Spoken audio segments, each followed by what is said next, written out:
শরীফ ওসমান হাদিকে হত্যা করা হয়েছে, তাকে শহীদ করা হয়েছে। সে ছিল আমাদের জুলাইয়ের প্রজ্বলিত অনুপ্রেরণা, জুলাইয়ের নেতৃবৃন্দদের অন্যতম। তাকে হত্যার পর সরকার এখন পর্যন্ত মূল অপরাধীকে ধরতে পারে না, যার ফলশ্রুতিতে জুলাইয়ের সকল শক্তিগুলোকে সাথে নিয়ে ইনকিলাব মঞ্চের সাথে আজকে আমরা তৃতীয় দিনের মতো অবরোধ করছি।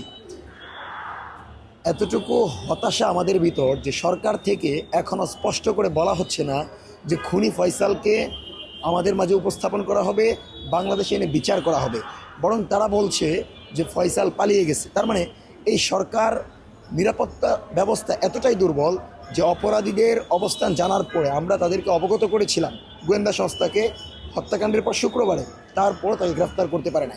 এখন আমরা যেহেতু দেখেছি নিরাপত্তা ব্যবস্থা দুর্বল এবং বিচারের ব্যাপারে তারা 30 কর্মদিবস কার্যদিবস বলতে চাচ্ছে না, সেজন্য আমরা মনে করি বিচারটা সম্পূর্ণরূপে অনিশ্চিত।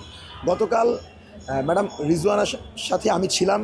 ম্যাডাম আমাদেরকে এতটুকু আশ্বস্ত করেছে যে যদি অপরাধীদেরকে ভারতে গ্রেফতার করা হয়, তাহলে ভারত সরকার আমাদের কাছে ফেরত দিবে।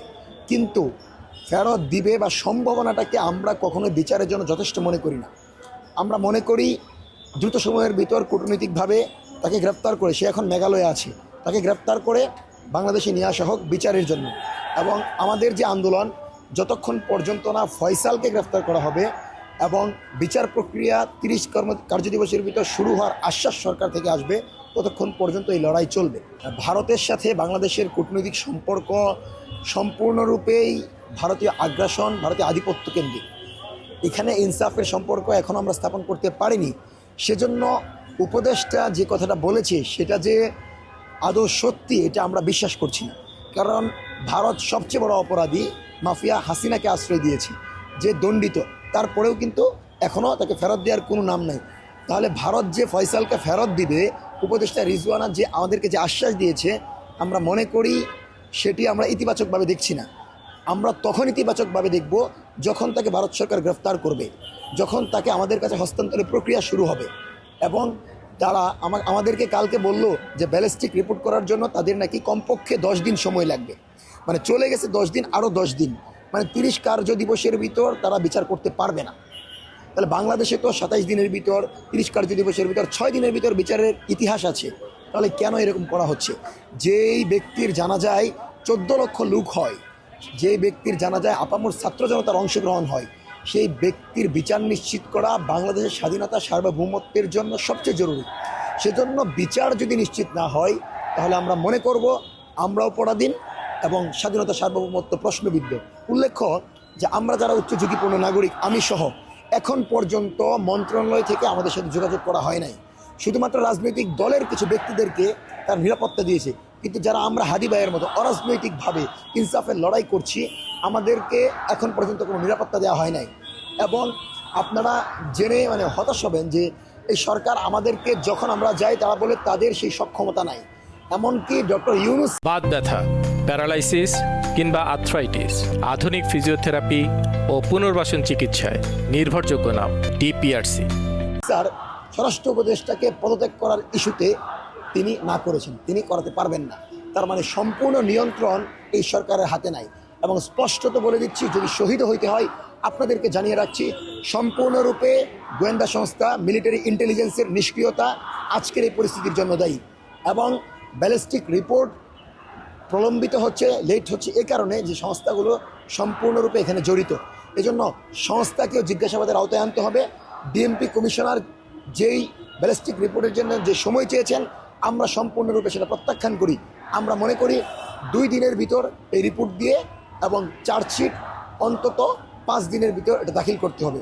10 দিন সময় যদি চার্জশিট দিতে লাগে, তাহলে কমপক্ষে জানুয়ারির 15 তারিখের পর বিচার শুরু হবে, যেটা আমরা মনে করি এই পরিস্থিতিকে আরও অস্থিতিশীল করবে। এবং আমরা যে কাঙ্ক্ষিত নির্বাচনের জন্য অপেক্ষা করছি, সেই নির্বাচনের পরিবেশ নষ্ট হবে। সেজন্য আওয়ামী এই সকল বয়ানকে উপেক্ষা করে বিচার নিশ্চিত করা এবং ফয়সালকে গ্রেফতার করার মধ্য দিয়ে এই অবরোধ তুলে নেওয়ার জন্য সরকার ইতিবাচক ভূমিকা রাখবে বলেই আমরা মনে করছি। এবং আগামীকাল ফয়সালকে ভারত থেকে ফেরত এনে বিচার 30 কার্যদিবসে করার দাবিতে মঞ্চ 24 আমরা ঢাকা বিশ্ববিদ্যালয়ে সংবাদ সম্মেলন করব। সেখানে স্পষ্টত আমরা জানিয়ে দেব যে এই সরকার যদি ফয়সালের ইস্যুটাকে সামনে না নিয়ে এসে শুধুমাত্র তার গার্লফ্রেন্ড, মা, ভাই, বোন কাকে গ্রেফতার করা হয়েছে এই বিষয়গুলোকে আনে, তাহলে এই অবরোধ, এই সর্বাত্মক অবরোধ চলবে। এবং এমনকি আমরা পরিকল্পনা করেছি, যদি সরকার আমাদেরকে সহযোগিতা না করে, ভারত আমাদেরকে সহযোগিতা না করে, রেমিটেন্স সহ, পণ্য বয়কট সহ আন্তর্জাতিকভাবে আমরা ভারতের উপর চাপ প্রয়োগ করব। এবং আপনারা জানেন ভারতের একজন কর্নেল ইতিমধ্যেই আমাদের ছবি সহ সে হুমকি দিয়েছে, সালাউদ্দিন আম্মারকে হুমকি দিয়েছে। সেজন্য সম্পূর্ণ পরিকল্পনা দিল্লি থেকে হয়, আর সেই পরিকল্পনা বাস্তবায়নে এই সাজানো হয় আওয়ামী লীগের যেই সকল অপশক্তি তাদের মাধ্যমে।